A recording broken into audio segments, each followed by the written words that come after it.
Hello everyone, and welcome to the webinar today related to preparing for the CSBG Annual Report.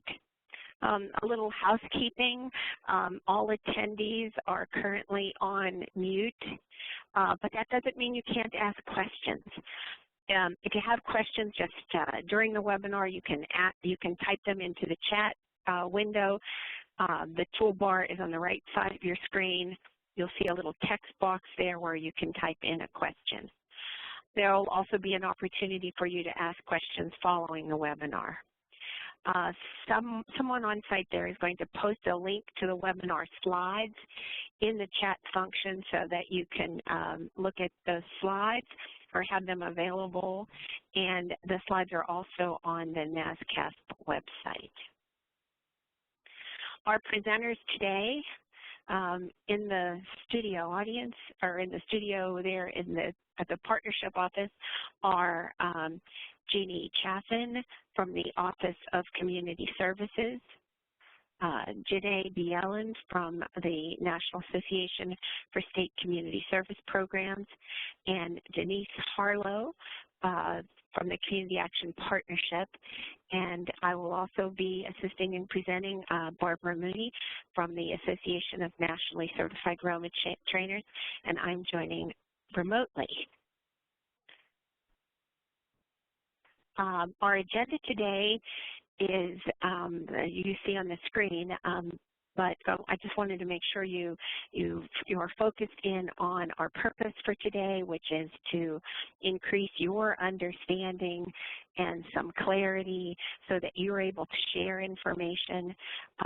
We originally were focused on associations and state offices, but I see in the registration that there are a lot of local agencies, and so part of the message that we have today is that there have been significant changes to the report, to this submission of the report, that is based on the comments from the field. So we want to make sure that all sections of the network know about the changes and that they're able to look at the changes before they proceed with comments, and that everyone is supported in making comments and providing input so that we have a wide representation of input from the network.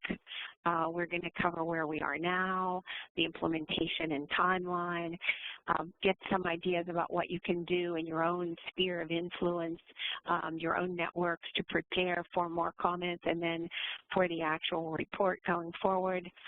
We're going to look at the big picture, the national theory of change, and then really hit on some of the key changes in the annual report, including the hourly burden estimate and modifications. And then we're going to leave you with some annual report resources and an opportunity for more questions. And so I'm going to turn the discussion over to Jeannie to start the presentation. So I'm going to start off today at the top here talking about where we are now. So what we want to do over the course of this webinar is to help folks be prepared to make comments during this final comment period for the annual report.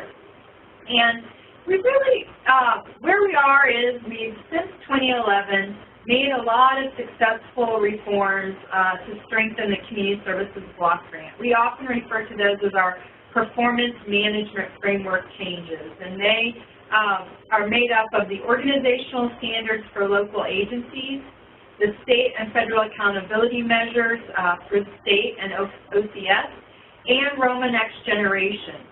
And then the final pieces that pull all that together are the state plans and the annual report. And they really complete the reforms that we've made since we've been on this journey in 2011. And all of these elements really perfectly position community action for the future. I know many of you are still processing the events of last week, and we'll be doing that for many more weeks, I'm sure. But I feel that we are positioned well with these reforms, and we want to make sure that everybody knows where we're at with the annual report so that they can make their final comments and we can move forward. So just a reminder, next slide please, of the timeline for these comments. We completed the 60-day initial comment period from March to April, and we're in the final comment period, the final 30-day comment period, which will end on November 30th, and then OMB will review all the comments and make a decision about this information collection. We do encourage everybody to get their comments in by November 30th so they can be assured that OMB has a chance to review those. OMB will start looking at all the comments right after that date, so we want to be sure everybody gets those in. Next slide. As you are hopefully aware, and I know we have a lot of states, a lot of state associations on the line today, some community action agencies, we really wanted to speak to all of the leaders across the network to make sure that you were prepared for this comment period. The Federal Register notice was published on November 1st. Public comments are submitted to OMB directly, not to OCS. OMB will review all those comments, and then once they do award a clearance, at the point that they do that, that is a 3-year clearance. So it's important for all the leaders out there to understand and make sure that you are properly messaging this to folks in your sphere of influence, that this is a 3-year clearance. And once this 3 years is over, there'll be a process to go through and make changes and revisions to the next version of the report. And here's just some links. The webinar, I think this PowerPoint is on the NASCSP website already, so folks can easily go back and look at some of these documents if you haven't seen them. A link to the Dear Colleague and the actual annual report package, and then the Federal Register notice. And when we get to the end, we'll also provide you with the email addresses for the Federal Register comments and that kind of thing. Next slide. Here we go. We're actually right here is the address for submitting your comments directly to OMB. Those who, as I said, do not go through the Office of Community Services this go around. Okay, with that, I'm going to hand it over to Jenae, who's going to talk a little bit about our implementation and timeline. Thank you, Jeannie. So just to point out, we are halfway through the 30-day comment period, which is why we're doing all of these webinars, and we wanted to have this conversation with you. There are going to be 2 phases of implementation for this. States, you need to be very cognizant of Module 1 and how that's going to affect you in your reporting, because the projected timeline is that the states would actually start reporting this March 2017. Now, NASCSP, we have been releasing these GIS databases so that those states who have different reporting periods for their local agencies can start completing the local agency part. We are working in close coordination with OCS to discuss how this rollout is going to affect the states. We're working on a work group to be able to test the module to ensure that it works properly. But we know that there might be some additional phase-in approaches that we will need for phase 1. Now, for phase 2, this is for all the local agency reporting. This is for modules basically 2 through 4. This is going to be recorded for the first time March 31st, 2019.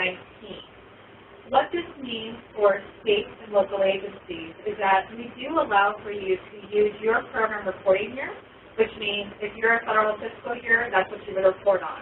If you're a calendar year, you would report on the calendar year of 2018. And if you're July through June, you would report on, traditionally it would be July 2017 through June 2018, but because that's so close to this, we do think that there's going to be some rolled-in approaches for you all. So I want you to be very cognizant of that as you're having these conversations in your state about how this implementation will affect you and what you might need to change. So next we're going to talk about what you need to prepare in your network with the state offices.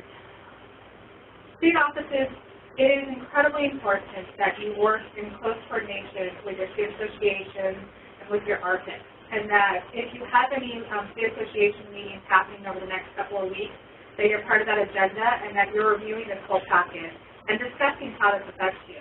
Now, we've already seen this start to happen in some of our states. We've even been asked to do some webinars with states where we've done a crosswalk of what is currently reported in your CSBG as compared to what's in this new packet. So you can see how this really affects you. We also think it's important for you to talk about your implementation needs, your training and technical assistance needs for being able to roll this out. Also, not just for your local agencies, but as I said, for you as a state, what you're going to need at your state level to be able to complete Module 1. Any kind of data system upgrades and implementation for timeline. So that implementation for timeline, that's where the program year that you're going to report on is incredibly important. I'm going to next turn it over to Denise, who's going to talk about the role of state associations in ROMA. Great, thank you, Jenae. And as Jenae was talking about state, certainly working closely with their state associations and RPICs. State associations and RPICs, please work very closely with your state offices. Many of you local agencies also on the call, you sit on the boards of your state associations. So as your association meets, as your RPIC meets, we encourage you really to be thinking strategically about what TNTA is going to be looking like over this next year. And now is the time to really get started with that. So I think right now, especially since we're in the 30-day comment window, you really want to get a sense also in your state where your agencies sit and where your state associations sit. So think about mobilizing your nationally certified ROMA trainers. We know over the last couple of years, a lot of states have really ramped up the numbers of ROMA trainers in your state. Now is a good time to really convene them. Think about how you might ramp up their training in TA, because they're going to be deployed within their own local agencies, and certainly that peer-to-peer support is critical. So think strategically about how you might do that. And again, state associations and state offices, think about regional. We know that OCS is invested in the RPICS, the Regional Performance Innovation Consortium. We want to make sure that we're maximizing TNTA resources. So please reach out to us here at the partnership, OCS, NASCSP, and answer. We want to be on those calls. We want to be a part of it. And as you strategize about what the next 12, 13 months will look like in TNTA, keep these things in mind, definitely. And we do want to reinforce, we are available to speak on the regional calls, which we're already part of. For our state offices, we are having our regional calls with you with our membership this week. We'll be talking about this more in depth. There are multiple times that we can reach out and help you walk through this process. Definitely. And as you start, I know we've been getting a lot of requests already for the spring, and we're looking at agendas and workshop topics and things like that. Be thinking strategically about what those agendas are going to look like. Next slide. All right, we're going to be moving now into, let's talk a little bit about the big picture. I don't think much of this is a surprise to folks. Let's go to the next slide. But we're going to start off here with the theory of change. And again, the theory of change really gives us our overall frame. It really helps us identify the why and the how of the activities that we're going to be doing. And again, what kind of change we're trying to reach. You have to look at the theory of change in its entirety. And again, it's really grounded in the history, philosophy, and mission of community action. I turn over to Jeannie to walk us through again the big picture. Thank you, Denise.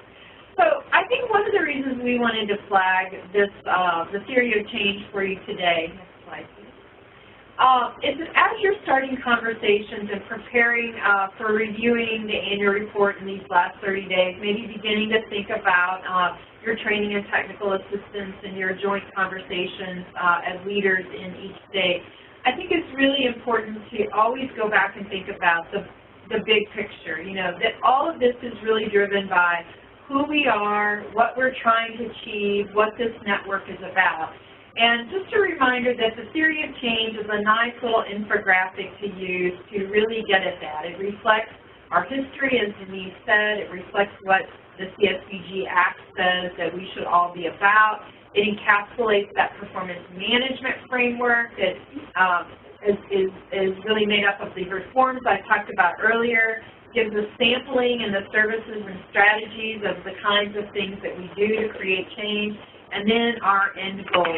So really lean on this theory of change when you begin to go out and talk to people, because we want to make sure that folks are keeping that big picture in mind and just not thinking about the report and the data elements that are in the report.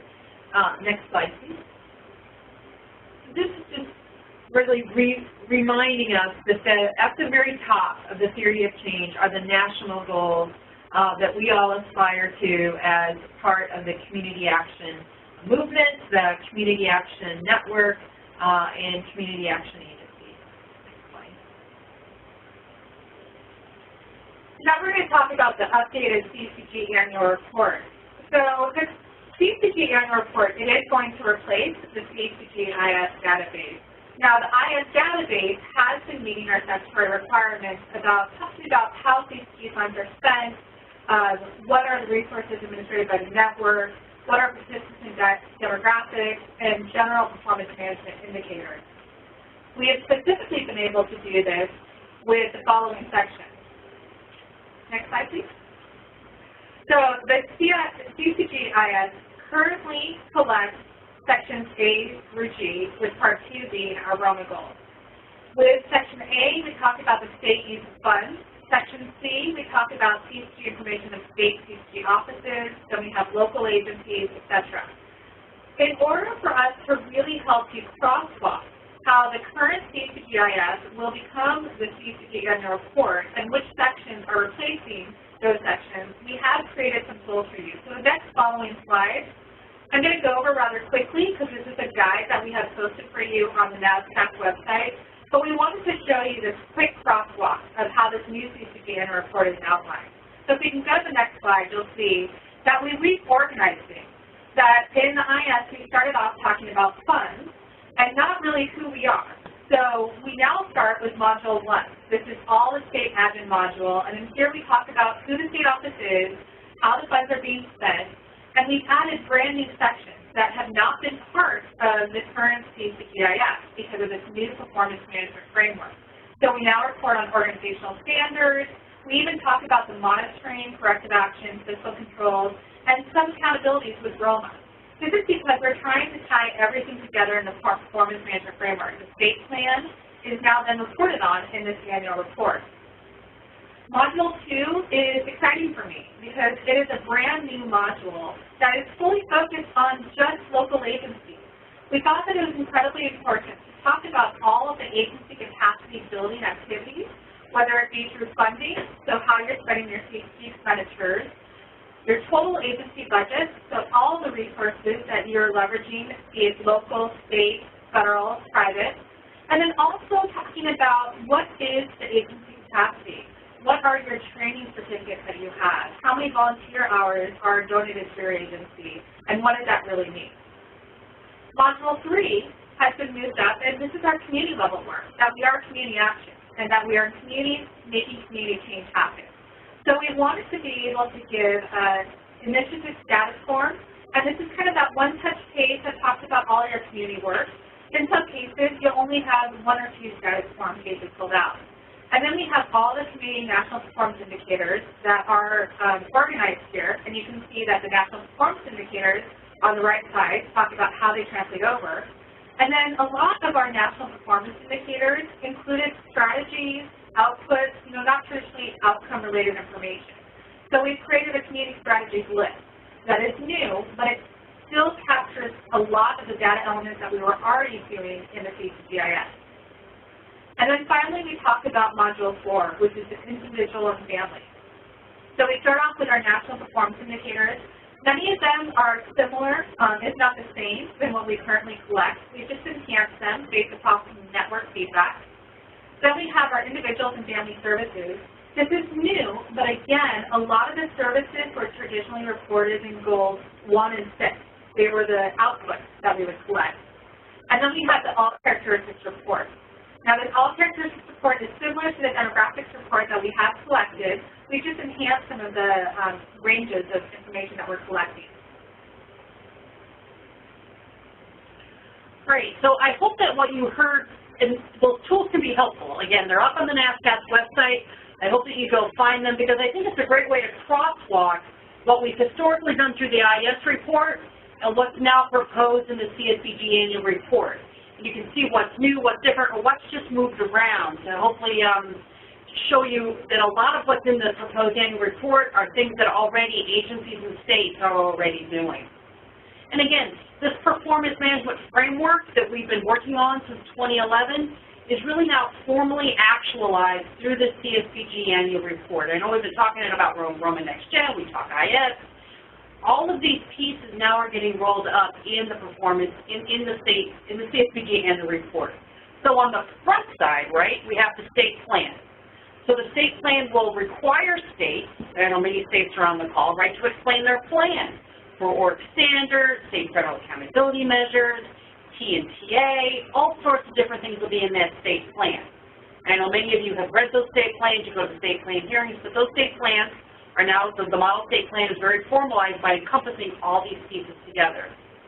And the CSBG Annual Report is, in essence, what it's called, right? It's how did the state and the agencies do on what was proposed in the state plan?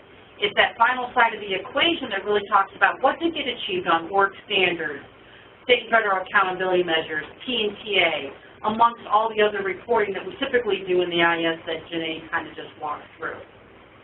Next slide.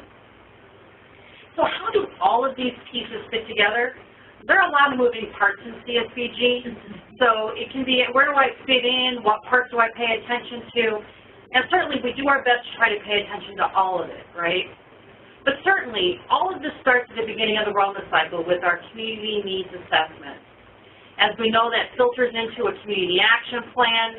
Now that CAP plan then gets funneled into a state plan, which again, we go through the course of our year. It comes out the other side. What are our achievements? It comes out in the annual report. Then that document does get produced and synthesized and produced as a report for Congress. So we need good quality information all the way through that cycle. Every element along this path is important in terms of good information in, good information out, because what is it? Garbage in, garbage out. We've got to make sure we have good information throughout that cycle. Next slide, please. So one of the reasons why we wanted to have this call today is to really help you talk about this whole process within your own network, be it regional or state approach. And one of the biggest areas that we've been hearing a lot of concerns or questions about has been around the burden calculation. So I wanted to go over some slides about how we calculated the burden. First, I want to say that we've actually never really gone through the process of trying to identify how much time it takes for a state to complete their state section and local agencies to complete theirs. So when this first federal notice came out, the first notice came out, people started to look at that. And we received a lot of comments. And a lot of the comments talked about a wide range of how long this would take. For the state level, we were pretty spot on that we initially talked about 164 hours for the state and 242 hours. When we heard back about the overall range, and again, you have to take into account that you have smaller states like Vermont as compared to bigger states like California. You have very, very small rural local agencies, and you have extremely large urban agencies throughout the board. And we had to get some kind of analysis across the board that would be an estimate. So if we go to the next slide, we'll talk about what this burden estimate and the ranges really include.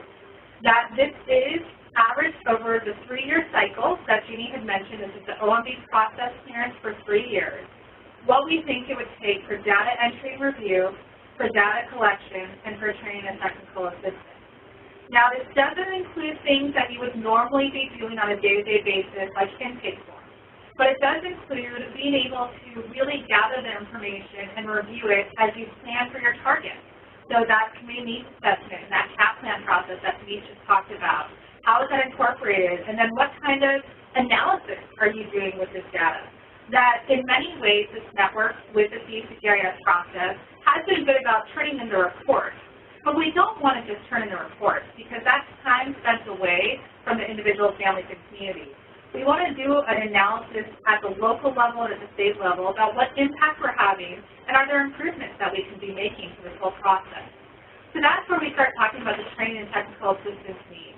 That we've heard very clearly from the network that ROMA has been unevenly implemented throughout the board. And I think in many ways that's because we haven't had full ownership of ROMA. I've heard throughout my whole career, 17 years of doing this, oh, well, that's just a phase that's going to go away. Not the case. We don't want it to go away. We want to show that we started this before anybody else and that we are the network of over 1,000 agencies that have an impact in our community. So as we go through the burden estimate and we show you some of the ranges, on the next slide, we wanted to be able to really calculate what we thought was going to occur. Number one thing that I want you to take away from this is that when we talk about for the local agencies, that the average annualized burden hours per response is 756 hours. That is not the case for every agency. That does not mean that your agency is automatically going to go from 200 hours of reporting to 756 hours. This is more of the worst case scenario of trying to equalize that across the board. To give you a little bit, some of you have heard this, but in the comments that we received and people giving us some of their own analysis, we had one that said that it would take about 36 years to do the reporting when you actually actualize the hours down to FTE positions and number of hours a week. So we had to take into the full range. And what we found is that even though we greatly reduced the number of data elements in this packet as compared to the previous packet, that we wanted to be very respectful of the TNCA needs and the needs that were going to be able to be implemented to get that strategic approach. And so we did increase our projection for local agencies, and we increased just a little for the state.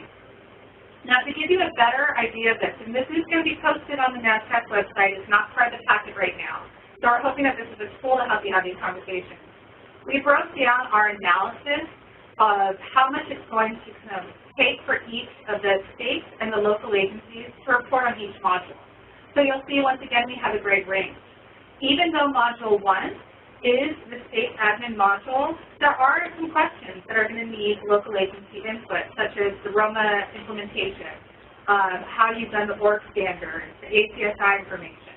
So we did average 10 to 20 hours. This is over a year, and that we expect that those are going to greatly reduce over the first year, second year, and third year. So as you're having these conversations, I think it's incredibly important for you to take a step back and look at what does it take as a state office, what does it take for me to do this report? And then look at your local agencies, work with your state association, and really ask them, knowing the various local agencies, the various size, what does it take for you to implement this? And just ensure that they know that this is a wide range of projections, and that whatever it takes for you to do it, and what you think is going to be your estimation, you know what's best, and that's what's going to work for you. Thanks, Jenae. I think I would just add one thing to this topic of burden, and that is that in addition to having large agencies and small agencies, urban and rural, over the years, agencies and states have varied in their modernization of their data systems, and some community action agencies that are very small have been very aggressive in modernizing data systems and integrating all of their programs into one database. Other agencies maybe haven't been as aggressive, and so that really does influence the range quite a bit of how much time one might spend in this annual report. And I think as we move into this next segment of the webinar, you're going to see that we've made some significant changes in the report requirements, and that those have a very impact on the burden that would be on states or community action agencies.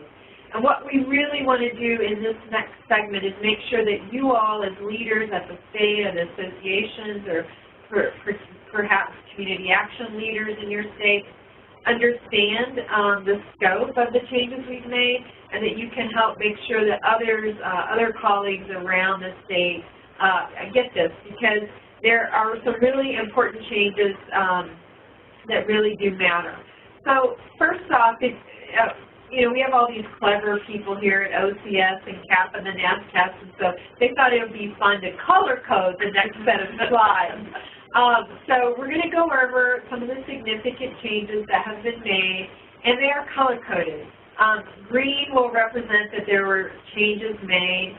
Purple will show that there were some changes, but there were some compromises across maybe what different parts of the network requested. And then red represents that we didn't make any changes, that OCS reviewed all the comments, but when it came down to it, we made a decision not to make a change. We also, on the next set of slides, have kind of flagged which of the national partners commented or requested a change be made on this section of the annual report. And I want to note that we flagged national partners here. Many of the comments from community action agencies were reflective of different comments from the partners, but just for shorthand, we sort of just high level or showing sort of which partners made comments here. So first off, Module 1 is on state administration. We all recognize that. And there was an area around, we call B2 and B3 on eligible entity satisfaction targets that there were questions about.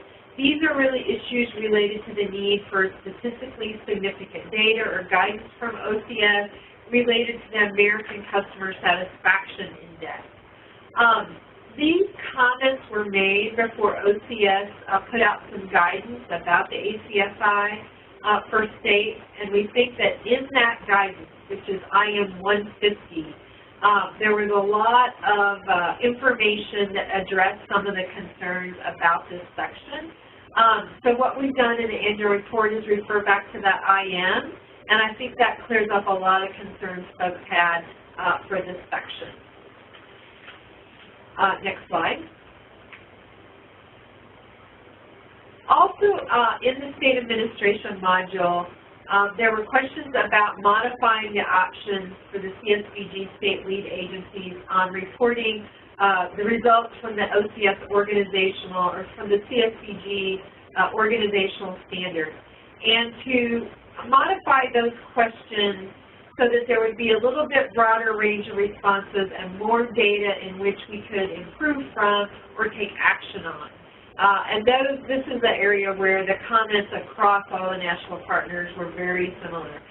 We have made revisions to this, and we've done that in collaboration with our partners, and so I'd like to have Denise talk about some of those changes. So this is a big one. I think all the national partners were pretty much unified in the request to have an additional metric beyond the 100% of agencies meeting 100% of the standards. And as you will see in the package, there are additional questions now added that will allow states to report to OCS how many agencies met 90 to 100% standards, how many met between 90 and 99%, 80 and 89%, and 70 and 79%. Note there's nothing below that. The expectation is that all agencies will eventually, at some point in time, work to meet the 100% mark. But I think this is a good change for us in terms of trying to provide additional metrics to help states and agencies and associations target their T&P efforts.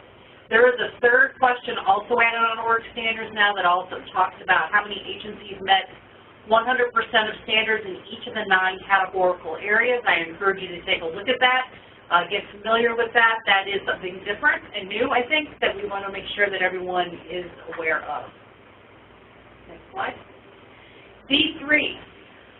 Again, some concerns whether or not the way that the previous package talked about QIP, quality improvement plans, and technical assistance plans, and I know we've had many conversations with state CSBG offices and NASCSP, as well as agencies and associations, but where's that line between a QIP and a TAP? IM 138 talks about, you know, agencies should be on a technical assistance plan, but we all know IM 116 still applies, so we think there's still a lot of clarity to be added in this area, but I think it's important to note that in this refresh package, it does talk about referring states and agencies back to IM 138 to give the guidance on technical assistance plans and QIP. And so here, there was a expression, certainly from the state folks, because Module 1, I think when it first came out, the states primarily paid attention to it. Everyone else was, well, that must be the state module. And as we know, Module 1 applies to everyone. We're all looking at it. But there was an ask to kind of slow down the reporting on Module 1, because you heard earlier, Module 1's going out of the door pretty quick, but based on the feedback and the analysis that OCS did in this area, sticking with the time frame for Module 1, we have, and we can review, I think later a question came in about making sure we make sure everyone's knowing and aware what those dates are, but Module 1 is still out the gate as outlined initially. Next slide. And the need for an agency goal. As you know, many in the network did talk to OCS in our comments about putting back in an agency goal and adding clarity to whether, you know, what happened to the 6 national goals. And as we've been clear here on the national theory of change, the plan right now is to have 3 national goals. Upon OCS's review of all the information provided, they chose not to put back in an agency goal. But as you've seen in a lot of the reporting pieces around agency, there's a number of components there where we'll be talking about how agencies are making sure their staff and board are trained and that capacity investments are made through CSBG and other resources to make sure the agencies are strong. So no changes in that area. Okay. Module 3. We're going to turn that over to Barbara. That's my turn. Yes, we're going to talk a little bit about the community level module. We've skipped from Module 1 to Module 3. As Denise just said, Module 2 is focused on agency capacity and contains most of the things that have already been in the IS reporting.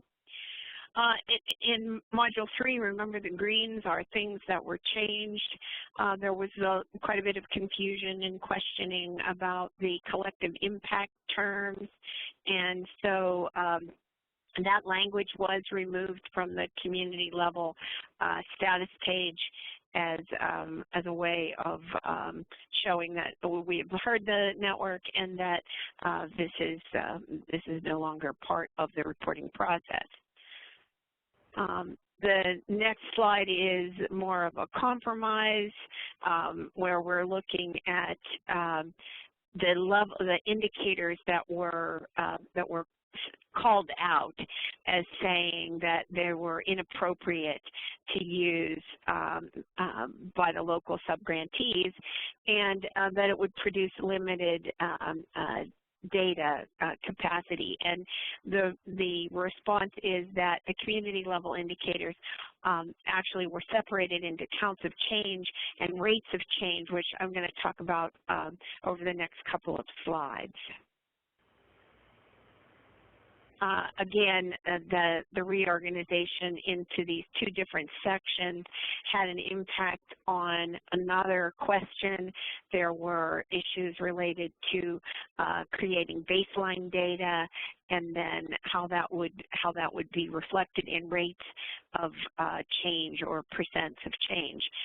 And we'll talk about how that baseline data is necessary only if you're going to do a rate of change. The next one was a response. There was a question of the baseline data and the narrative identification in situations where baseline isn't available. And so that's been revised and the community level indicators were reorganized. So the rate of change indicators will require a baseline because you'll use that baseline to create the rate of change in your response. So what is all of this rate of change, counts of change? This was a distinction that was made with lots of input from the field. As you know now in the report, there is, in the community level report, the community level NPIs, you're primarily doing counts of change. So the number of jobs that were created, the number of housing units that were built, the number of resources and so on. And for many of in the field, that's the way that they want to continue to report on community level change. And after much discussion, it was agreed that that is an appropriate way to address that change, the descriptor of change. But additionally, there were many people who wanted to talk about and who are currently also already in the field talking about rates of change, so that you say, here was the baseline data, here was a starting point, here's where we ended up, and we can make a comparison between our baseline, our starting point, and our ending point, and create a rate. So in the report, you'll see counts of change, such as the number of safe, affordable housing units developed. You'll identify the community. You'll say what your target is, how many units of safe, affordable housing you expect to create, and then you'll give your actual results. And in the rates of change, you'll identify your population again. And in this one, you will identify the existing starting point. You will provide your target, and there will be an auto calculation of the expected % of change. You'll enter your actual results, and that will be auto calculated. So that information includes both the rate of change and the count of change. This is another compromise. There was, although I'm not sure that it really is, there were a lot of comments saying this should be voluntary, not required. And the response really is a clarification that the report itself is required, but the elements, the indicators, are optional. And as in the family level, it's the community action agencies reporting on indicators that they have identified through their community assessment, their CAT plan, that they've identified these are the indicators that we'll report on. So while it's the report itself is not voluntary, the use of any specific indicators is voluntary. Barbara, I'd like to add to that to talk about the fact that when we first started putting this packet together, we created a lot of tools and reports for local agencies and states to use that are just that. They're tools now. They're not part of the CSBG Annual Report. Now, we really scaled back with this packet, going back to something that we're very familiar with the end report of the National Performance Indicators, and then that kind of home status page, which has really been scaled back as a result of the comments that we received. Those other tools that we've developed, we have a lot of good feedback from local agencies and states who want to use them, and they can as part of their process if they want. But they're just voluntary tools in that capacity. Thanks, Jenae, and I'm turning it over to you for the next section. Actually, I think it's me. Okay. But that's good. I would just add one thing sort of as a segue, a bridge from talking about the changes that Barbara just went over in the community to this next family change in Module 4 with family and individual, is these are two places where we did make some very significant changes. So I think there was a real desire to try to respond to some of the comments around the community module, and we worked with a practitioners group. I think we've mentioned that in previous webinars. We worked with NASCSP and CAP to bring in a very diverse and highly experienced group of community action folks to help us sort of think through some of the solutions that you see in this final annual report package.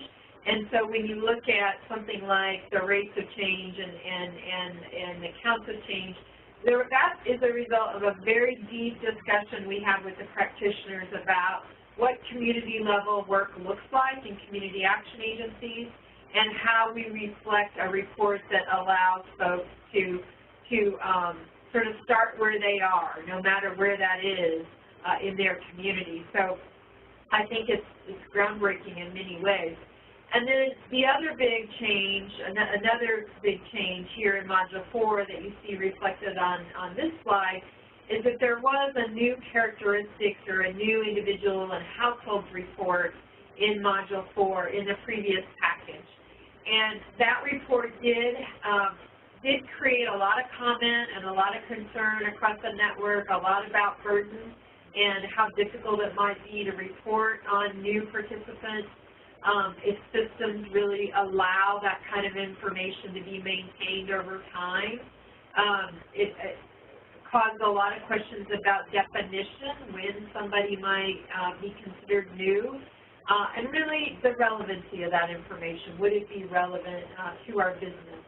And so as a result of that, OCS looked at that section and decided to remove that module, that component completely. So there is no new care individuals and households reports. So that's a significant change to Module 4. On the next slide, we sort of show one of the things that we have also done to the household or characteristic report that also addresses a problem somewhat related in that the whole discussion around the new characteristics report brought up a question that's been in the network since my early days as a baby at a community action agency is how do you get an unduplicated count of the folks that you're serving in your agency when you perhaps have some programs that are not funneling into a common data system. And so we know that although the unduplicated count has been around that requirement's been around for a very long time, that there are challenges to that still today in some agencies. And so this addition to the characteristics report allows agencies to reflect that they may have households and individuals outside of a common database and to give us some information about what programs that might be representative of. We think this will be helpful to identify sort of the scope of what's going on at agencies, to be more transparent about when agencies have this challenge, but also allow information at the state and national level for how we might be able to build partnerships and work to bring more of the programs into alignment as far as data systems. So I think it's a useful change for everyone. And then another area on Module 4 that we got a lot of comments about was related to the requirement for 180 or 90 days retention, whether that might be job retention or housing retention. And this was really, I think, a lot of a misunderstanding in our instructions were imprecise, and it made it sound like that this was the normal expectation regardless of what the program design was. And so in our instructional notes in the new report, we're indicating that you only would select this indicator, this measure with retention tied to it, if that was your program design that you were driving to, if that was the outcome you were trying to achieve with that program for particular families. If retention is not in your program design, then this wouldn't be an appropriate indicator for your agency. And as is the case with Module 3 in community and Module 4, you pick the indicator that is best designed to measure the change you're trying to achieve. And if there is no indicator, then you write your own indicator. We're not trying to force anybody into an indicator that isn't right for their program. That would not be in keeping with our principles reflected in the theory of change about local flexibility, local determination, and meeting local needs. So I think those are some really important changes to Module 4 that people will be very, very happy with. And Cheryl, you can actually go to slide 51. So we did get feedback about including an other outcome indicator, and this was from the national partners that said that when we started to do the national performance indicators, that was a compilation of a lot of the unique measures that local agencies and states were choosing from, and that we couldn't report on everything. So that was our first real attempt of trying to get a consolidated approach at reporting a very unique and diverse network. So this is that enhancement that we have learned throughout the years that with the national performance indicators, we included a lot of really great information, but as the years have evolved, some of the other funding sources like Head Start, WIOA have changed their measures, and we wanted to match what they have. With that said, it is important for us to know if there's something that we're missing. And so we did recommend that we put in other outcomes indicators in the families and in the community, and that's something that the local agencies would work with their states on and identify through that list. As I said earlier, you do that crosswalk on what you're currently reporting against what you want to report in this report. If there's nothing that fits, that you identify what that other category is. And that will help OCS and the network understand with the next go-around in 3 years if there's something that we're missing that needs to be added or changed. One note, we didn't add an other category to the services list, and this was asked. We know there are thousands of services that you offer and that we wanted to get a snapshot of community action. because we know that CSBG isn't a program that people go into their community action agency for, that it's multiple services, and this is the list that we thought would tell the best story of most of the services provided. So we didn't add to the services, so this is that compromise. We added it to the indicators, but not the services list. And then if you go to the next slide, we had attempted to try to create stability indicators, and these indicators, the intent behind them is that every community action agency would report on them, and that it would help get us a threshold about what was happening towards moving towards stability. That in many cases we've had that question about how many people are you making self-sufficient or self-reliant, and in some localities they're able to do that, but across the board it's very difficult. So we had attempted to put something in the initial packet that talked about the number of individuals or families who obtained one or more outcomes. We also had the information on the financial well-being stability indicator, and those were supposed to be reported on by everybody. What we did, the compromise here, is that we've added those into the list of options, that you can choose to report on them if they fit your needs, and if that's something that you can report on, but it's not going to be required across the board. We hope that as the network continues its dialogue, as we move towards performance management, that we can identify some better stability measures that everybody can report on, but we're not there yet, so we didn't want to force the issue. Next slide. So we do have a lot of resources for you, and I have been noticing that we're getting some questions through the chat functions and the Q&A functions. I would ask that you submit more questions because we'll have some time to take those. But I wanted to point you to the NASCSP website where we already have some of our recorded webinars.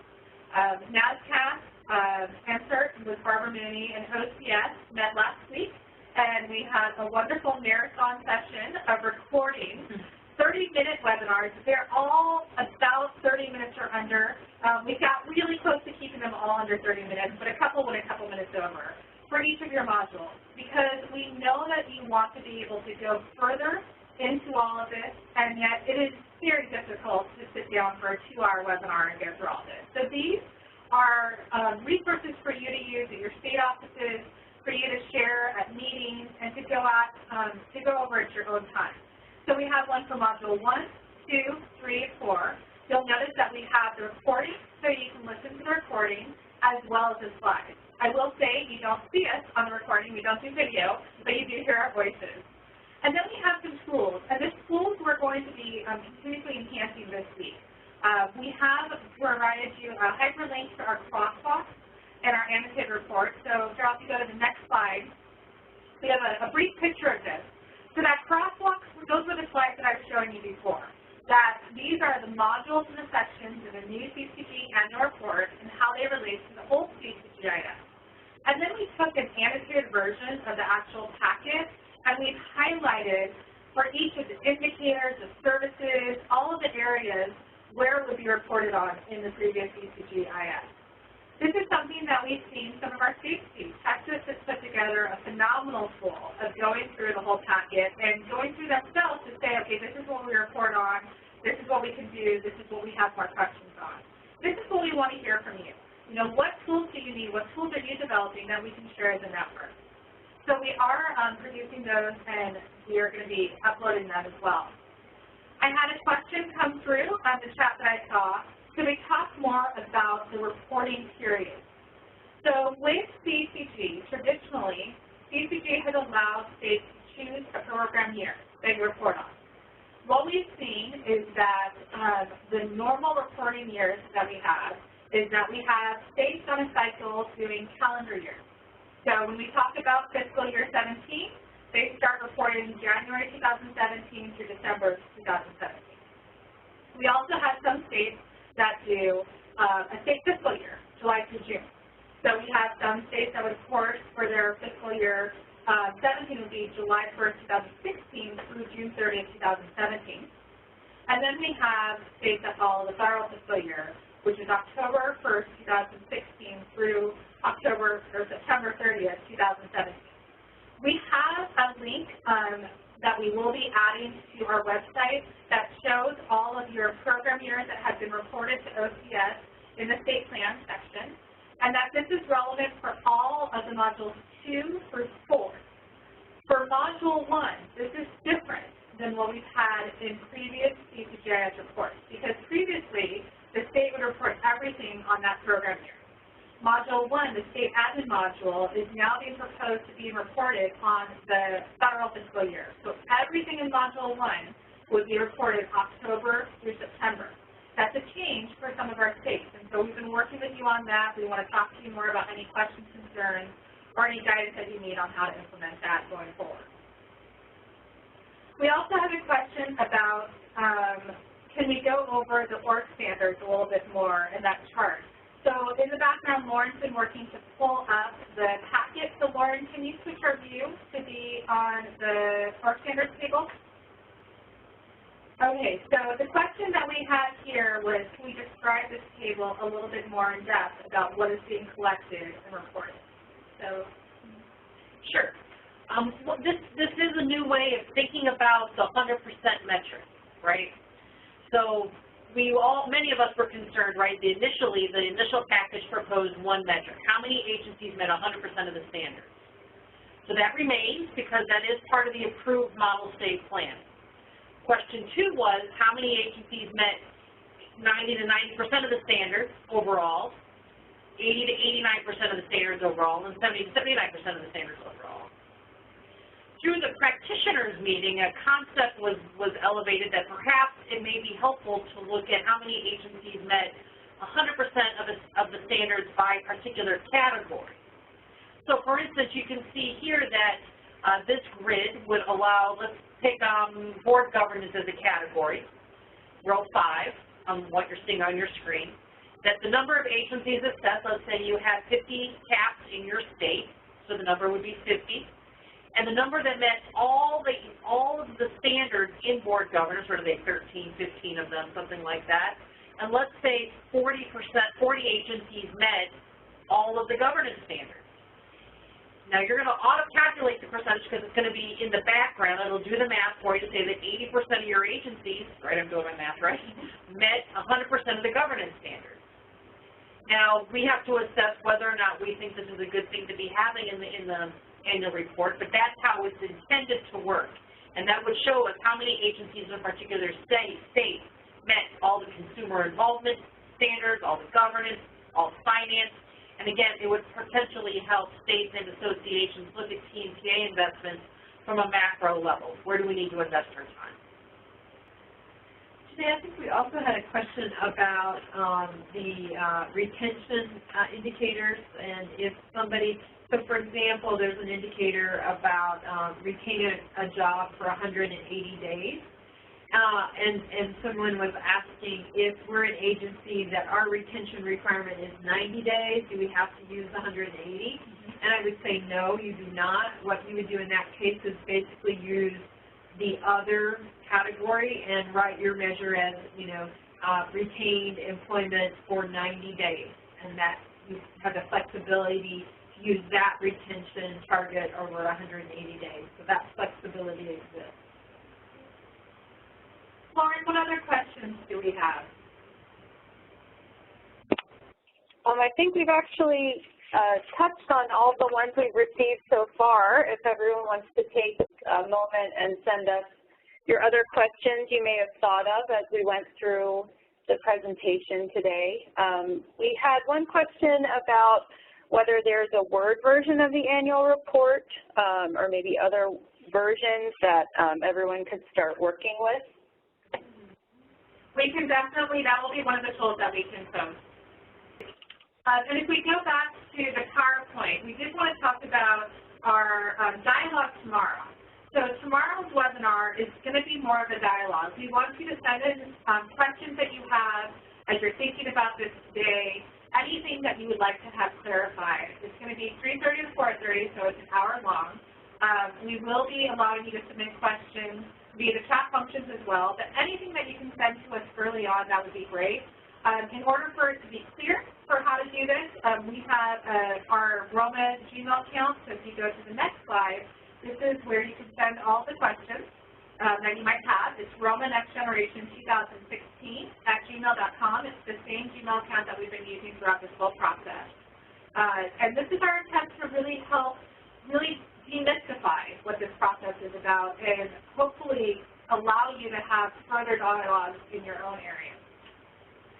So Jenae, I'd just say in closing that if folks have comments, send them to this email address. If you prefer to just log in tomorrow at 3:30, you can start typing questions into the chat function of the webinar, and we'll start rolling through those. There's no slide deck tomorrow. We're doing all questions. Somebody said we could call it office hours. So we're going to have some office hours tomorrow. We really want to be responsive to the questions that are out there in the field. If we didn't get to your question today, I know a few have come in now, and it's a little after 3, so we're going to have to wrap up, but please join us tomorrow. And tomorrow we're also going to have the chance where you can raise your hand and actually dialogue live, so you can actually verbally ask your questions, which not always easy to get a tease out of you, but sometimes it's easier to ask the question, the nuances, verbally as well. So we'll have that chance tomorrow. Tomorrow we do ask you to pre-register for that. You'll get the login information. You can get that information up on our website, and I hope that we will see you tomorrow. Good evening. Thank you. Thanks, everyone. Thanks, everyone.